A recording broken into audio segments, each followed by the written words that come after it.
ನಮಸ್ಕಾರ ಸ್ನೇಹಿತರೆ, welcome to ಚಿತ್ರ ವಿಚಾರ ಚಾನಲ್. 2026ರ ಬಾಕ್ಸ್ ಆಫೀಸ್ ವರದಿಗಳ ಪ್ರಕಾರ ಮೊದಲ ಸ್ಥಾನದಲ್ಲಿ ಯಾವ ಸಿನಿಮಾ ಇದೆ ಅಂತ ನೋಡೋದಾದರೆ KD ದಿ ಡೆವಿಲ್ ಸಿನಿಮಾ ಇದೆ.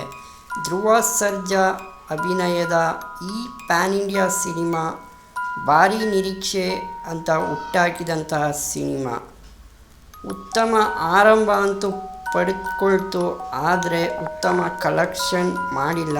ಈ ಸಿನಿಮಾದ ಬಡ್ಜೆಟ್ ಸುಮಾರು 100 ಕೋಟಿಗೂ ಅಧಿಕ ಅಂತ ಹೇಳ್ತಿದ್ರು, ಆದರೆ ಇದರ ಕಲೆಕ್ಷನ್ ಬಂದು 57 ಕೋಟಿ. ಎರಡನೇ ಸ್ಥಾನದಲ್ಲಿದೆ ಡಾರ್ಲಿಂಗ್ ಕೃಷ್ಣರವರ ರೊಮ್ಯಾಂಟಿಕ್ ಡ್ರಾಮಾ.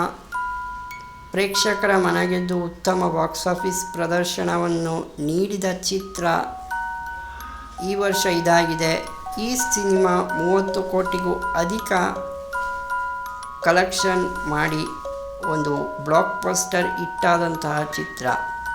ಇನ್ನು ನೆಕ್ಸ್ಟ್ ಸಿನಿಮಾಗಳು ಯಾವುದ್ಯಾವುದಪ್ಪ ಇದೆ ಅಂದರೆ ಉತ್ತಮ ಕಲೆಕ್ಷನ್ ಮಾಡಿದಂತಹ ಚಿತ್ರಗಳು ರಕ್ಕಸಪುರದೊಳ್ ಲ್ಯಾಂಡ್ ಲಾರ್ಡ್ ಆಗಿರ್ಬೋದು, ಸೆಕೆಂಡ್ ಕೇಸ್ ಆಫ್ ಸೀತಾರಾಮ್ ಆಗಿರ್ಬೋದು, ಹಯಗ್ರೀವ. ಈ ಚಿತ್ರಗಳು ಉತ್ತಮ ಕಲೆಕ್ಷನ್ ಮಾಡಿದೆ. ಆದರೆ ಇದರಲ್ಲಿ ಹಿಟ್ಟಾಗಿದಂಥದ್ದು ಕೇವಲ ಬೆರಳೆಣಿಕೆಯಷ್ಟು ಚಿತ್ರಗಳು ಮಾತ್ರ. ಅದರಲ್ಲಿ ಹಿಟ್ ಅಂತ ತೊಗೊಳ್ತು ಅಂದರೆ ರಕ್ಕಸಪುರದೊಳಗೆ ತೊಗೊಳ್ಬೋದು. ಸೆಕೆಂಡ್ ಕೇಸ್ ಆಫ್ ಸೀತಾರಾಮ್ ಅದು ಕೂಡ ಹಿಟ್ಟಾಗಿದೆ. ಇನ್ನು ಲ್ಯಾಂಡ್ ಲಾರ್ಡ್ ಮತ್ತು ಹಯಗ್ರೀವ ಎರಡೂ ಕೂಡ ಫ್ಲಾಪ್ ಆಗಿದೆ. ಇನ್ನು ಕಲ್ಟ್ ಸಿನಿಮಾನೂ ಕೂಡ ಫ್ಲಾಪ್ ಆಗಿದೆ. ಇನ್ನು 2026ರಲ್ಲಿ ಕನ್ನಡ ಚಿತ್ರರಂಗಕ್ಕೆ ಒಂದು ದೊಡ್ಡ ಪಾಠ ಅಂತೂ ಸಿಕ್ಕಿದೆ. ದೊಡ್ಡ ಬಡ್ಜೆಟ್ ಇದ್ದರೆ ಸಾಕಾಗಲ್ಲ, ಒಳ್ಳೆಯ ಕತೆ, ಉತ್ತಮ ಪ್ರಚಾರ, ಪ್ರೇಕ್ಷಕರಿಂದ ಪಬ್ಲಿಸಿಟಿ ಇದ್ದರೆ ಮಾತ್ರ, ಮೌತ್ ಪಬ್ಲಿಸಿಟಿ ಇದ್ದರೆ ಮಾತ್ರ ಸಿನಿಮಾ ಒಂದು ಯಶಸ್ಸು ಕಾಣೋದಕ್ಕೆ ಸಾಧ್ಯವಾಗುತ್ತೆ. ಪ್ಯಾನ್ ಇಂಡಿಯಾ ಮಾರುಕಟ್ಟೆಯಲ್ಲಿ ಕನ್ನಡ ಸಿನಿಮಾಗಳಿಗೆ ಬೇಡಿಕೆ ಅಂತೂ ಹೆಚ್ಚುತ್ತಿರೋದಂತೂ ಸಂತೋಷದ ವಿಷಯ.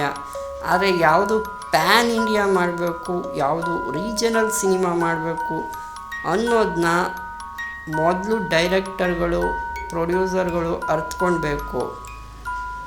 2026ರಲ್ಲಿ ನಿಮ್ಮ ಫೇವ್ರೆಟ್ ಸಿನಿಮಾ ಯಾವುದು? ಕಾಮೆಂಟ್ ಬಾಕ್ಸ್ನಲ್ಲಿ ತಪ್ಪದೇ ತಿಳಿಸಿ. ಇಂತಹ ಕನ್ನಡ ಸಿನಿಮಾ ಅಪ್ಡೇಟ್ಸ್ಗಳು, ಬಾಕ್ಸ್ ಆಫೀಸ್ ವರದಿಗಳು, ಮನೋರಂಜನಾ ಸುದ್ದಿಗಳಿಗಾಗಿ ನಮ್ಮ ಚಾನಲ್ಗೆ ಸಬ್ಸ್ಕ್ರೈಬ್ ಮಾಡಿ. ವಿಡಿಯೋ ಇಷ್ಟ ಆದರೆ ಲೈಕ್ ಮಾಡಿ ಮತ್ತು ನಿಮ್ಮ ಸ್ನೇಹಿತರ ಜೊತೆ ಶೇರ್ ಮಾಡಿ. ಇದಾಗಿತ್ತು ಇವತ್ತಿನ ವಿಡಿಯೋ ನೋಡಿದ್ದಕ್ಕಾಗಿ ಧನ್ಯವಾದ.